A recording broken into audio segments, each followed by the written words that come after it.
Bacaan kitab suci pada hari ini terambil dari Injil Lukas pasal 2 ayat 8 sampai 20 yang menyatakan, di daerah itu ada gembala-gembala yang tinggal di padang menjaga kawanan ternak mereka pada waktu malam. Tiba-tiba berdirilah seorang malaikat Tuhan di dekat mereka, dan kemuliaan Tuhan bersinar meliputi mereka, dan mereka sangat ketakutan. Lalu kata malaikat itu kepada mereka, "Jangan takut, sebab sesungguhnya aku memberitakan kepadamu kesukaan besar untuk seluruh bangsa. Hari ini telah lahir bagimu juru selamat, yaitu Kristus Tuhan di kota Daud. Dan inilah tandanya bagimu, kamu akan menjumpai seorang bayi dibungkus dengan lampin dan berbaring di dalam palungan." Dan tiba-tiba tampaklah bersama-sama dengan malaikat itu sejumlah besar bala tentara sorga yang memuji Allah. Katanya, "Kemuliaan bagi Allah di tempat yang maha tinggi, dan damai sejahtera di bumi di antara manusia yang berkenan kepadanya." Setelah malaikat-malaikat itu meninggalkan mereka dan kembali ke sorga, gembala-gembala itu berkata seorang kepada yang lain, "Marilah kita pergi ke Betlehem untuk melihat apa yang terjadi di sana, seperti yang diberitahukan Tuhan kepada kita." Lalu mereka cepat-cepat berangkat dan menjumpai Maria dan Yusuf dan bayi itu yang sedang berbaring di dalam palungan. Dan ketika mereka melihatnya, mereka memberitahukan apa yang telah dikatakan kepada mereka tentang anak itu. Dan semua orang yang mendengarnya heran tentang apa yang dikatakan gembala-gembala itu kepada mereka. Tetapi Maria menyimpan segala perkara itu di dalam hatinya dan merenungkannya. Maka kembalilah gembala-gembala itu sambil memuji dan memuliakan Allah karena segala sesuatu yang mereka dengar dan mereka lihat semuanya sesuai dengan apa yang telah dikatakan kepada mereka. Demikianlah sabda Tuhan. Hendaklah sabda Tuhan diam dengan segala kekayaannya di antara kamu, dan ucaplah syukur kepada Allah.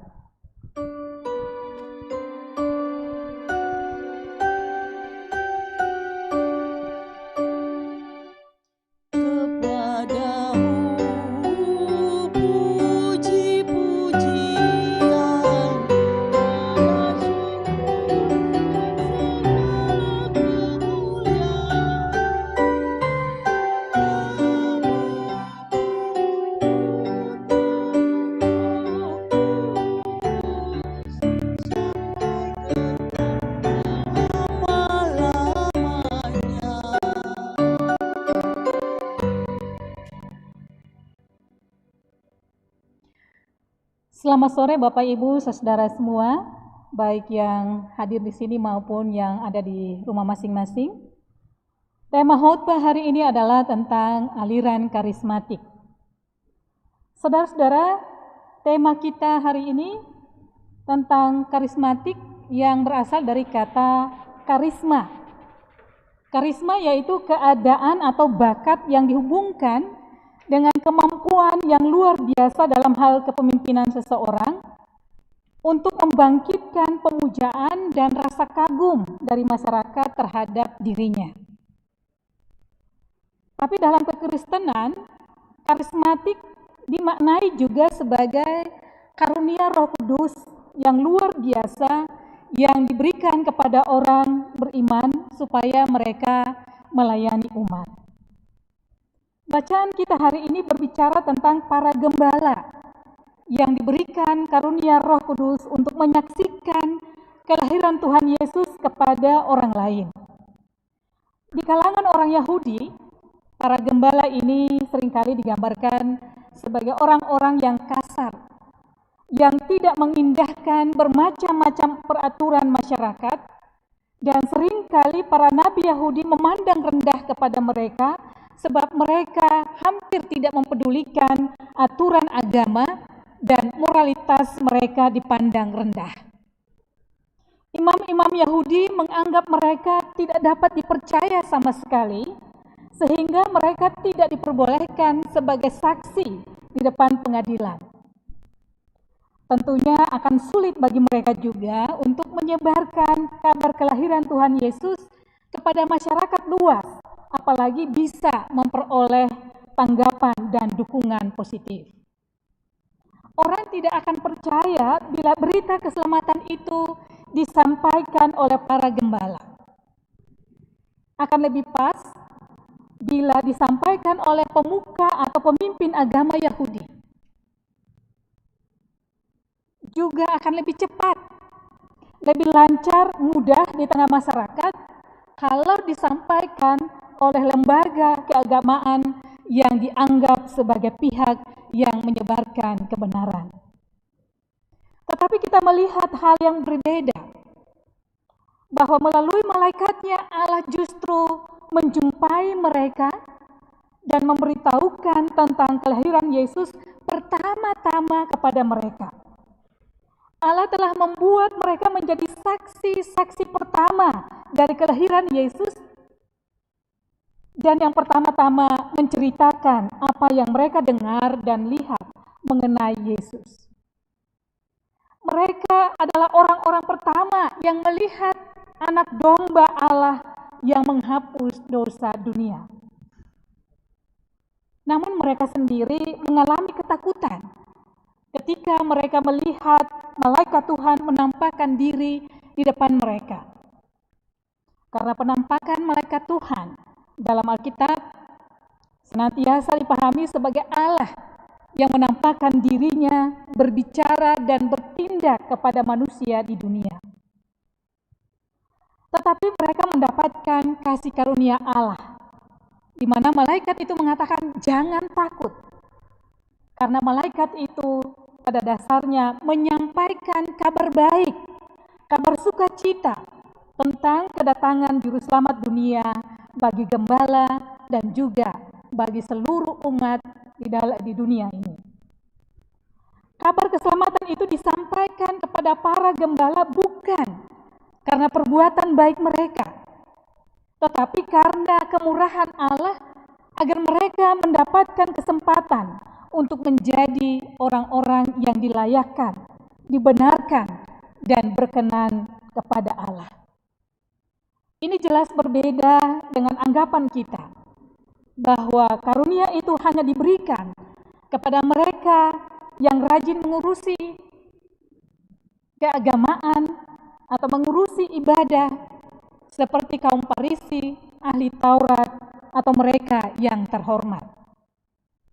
Ibadah dan perbuatan kita memang penting, tetapi Allah berhak memberikan anugerah dan karunia kepada siapapun yang Dia kehendaki, tanpa memandang siapa kita, tanpa memandang status seseorang, termasuk mereka yang dianggap bodoh, mereka yang kasar, dan dianggap tidak layak. Allah memperbaharui kehidupan melalui orang-orang sederhana. Justru berita itu pertama disampaikan kepada mereka. Ini adalah hasil pekerjaan Roh Kudus yang dilimpahkan kepada kita dan bukan karena perbuatan baik kita. Selanjutnya kita melihat bahwa setelah mereka mendengarkan ucapan malaikat dan malaikat itu kembali ke surga, mereka tidak berdiam diri. Mereka ingin mencari tahu kebenaran dari apa yang disampaikan. Jangan-jangan cuma hoax.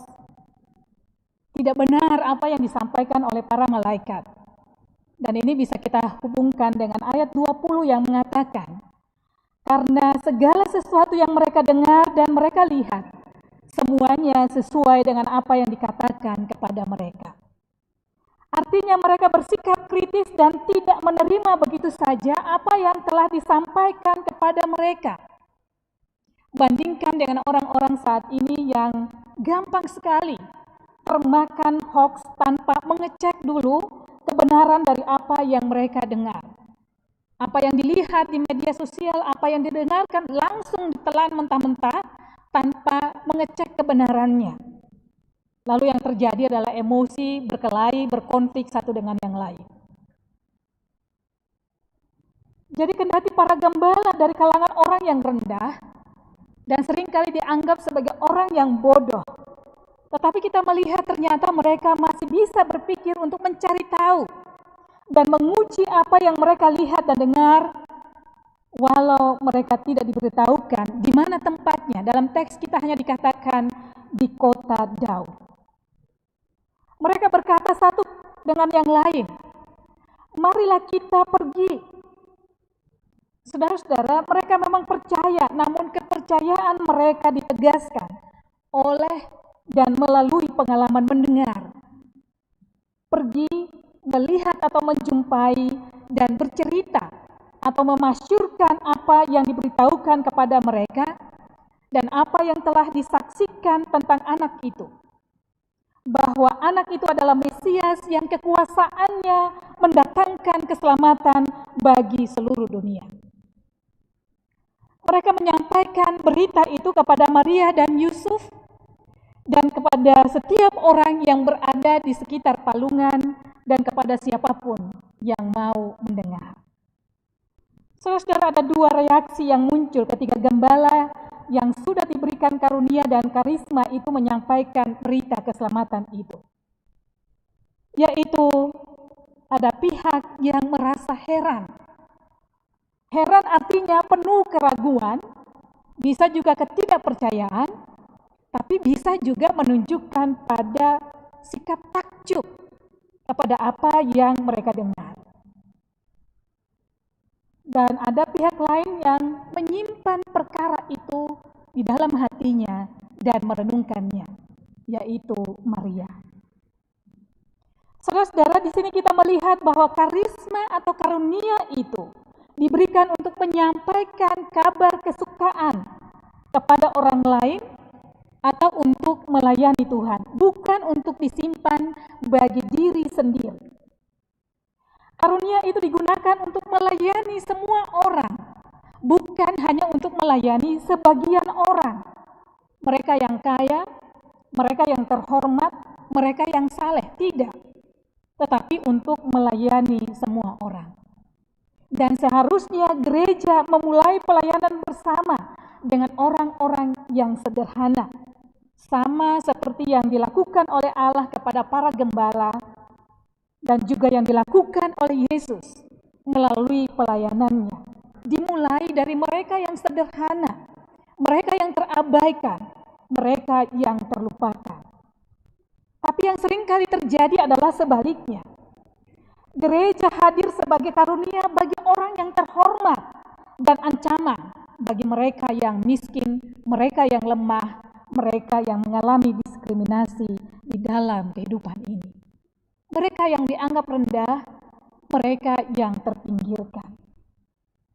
Mereka tidak mendapat tempat dalam gereja, apalagi kalau gerejanya terlalu megah atau mewah.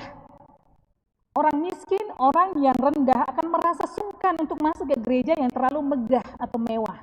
Mereka sadar diri bahwa mereka tidak cocok di tempat itu.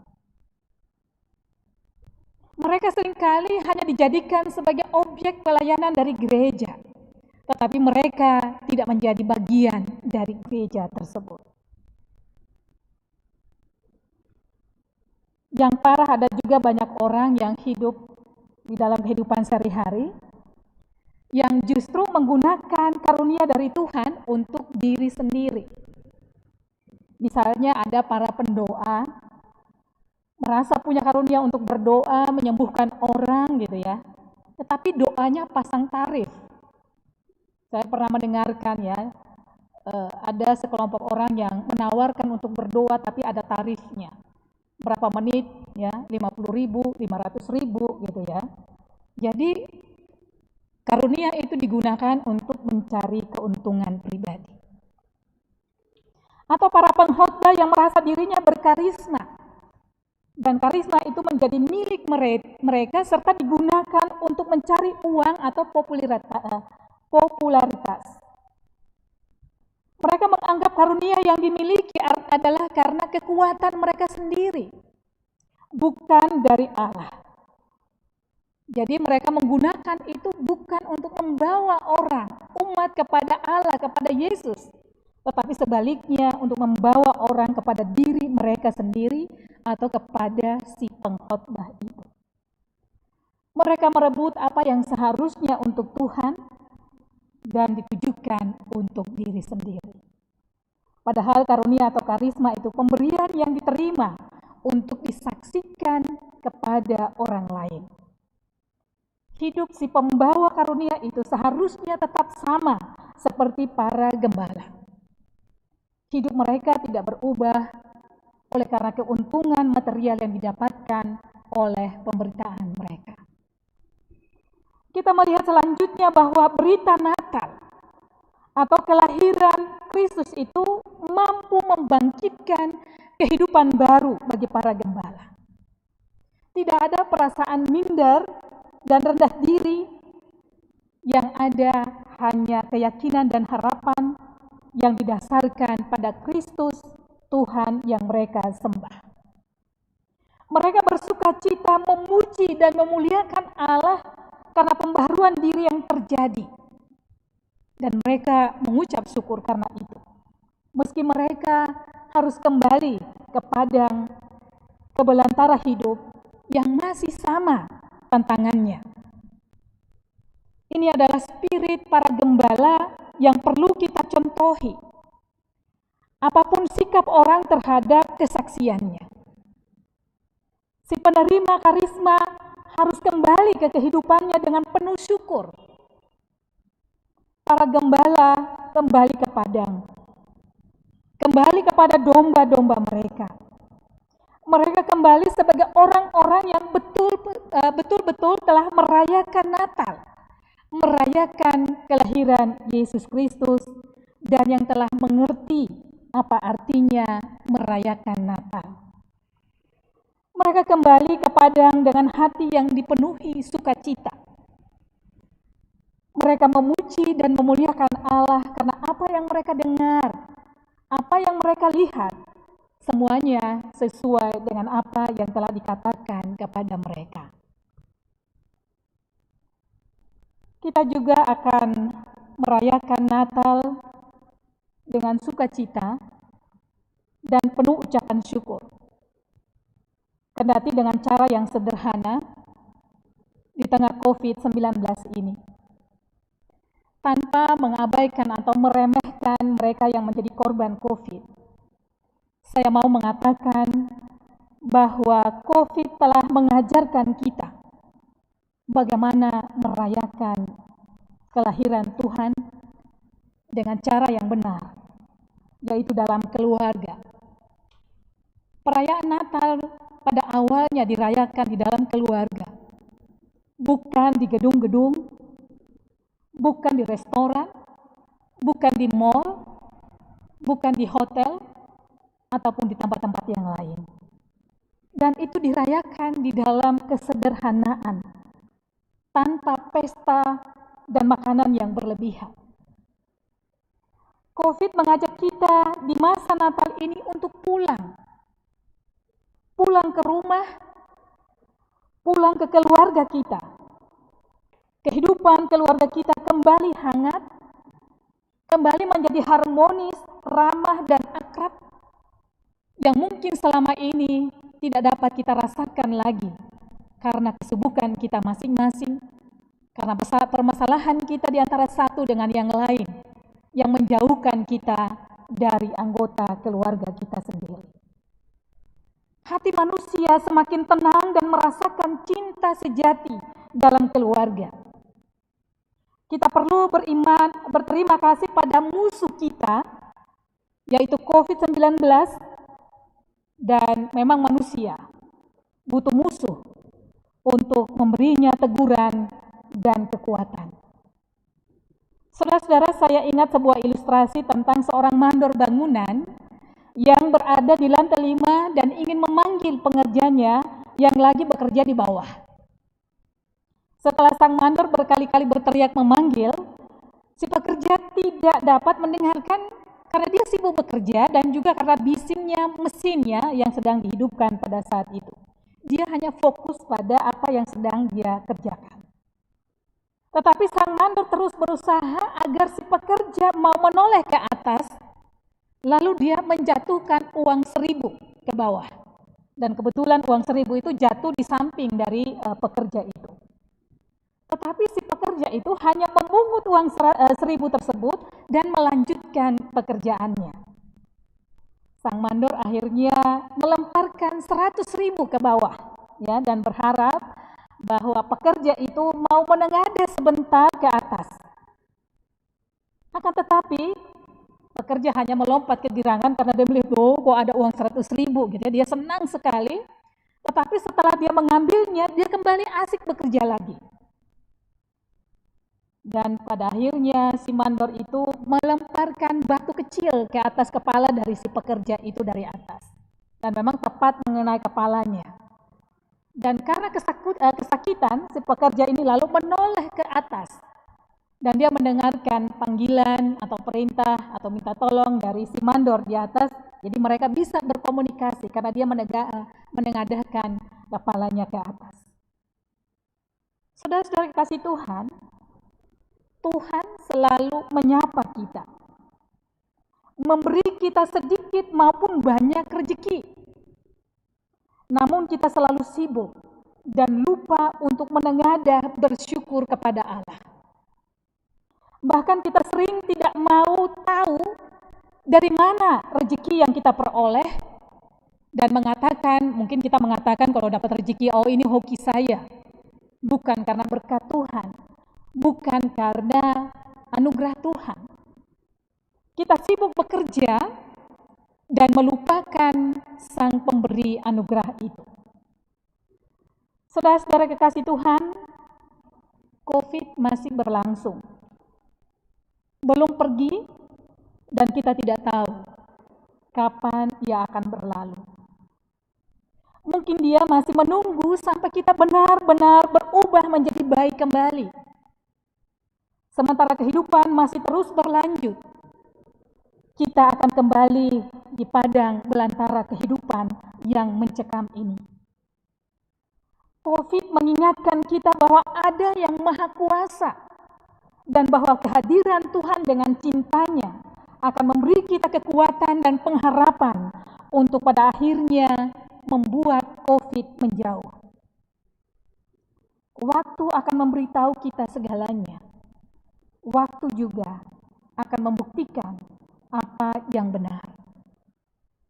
Selamat menyambut kelahiran Tuhan Yesus yang akan kita rayakan beberapa hari lagi. Tuhan memberkati kita semua. Saat teduh bagi kita.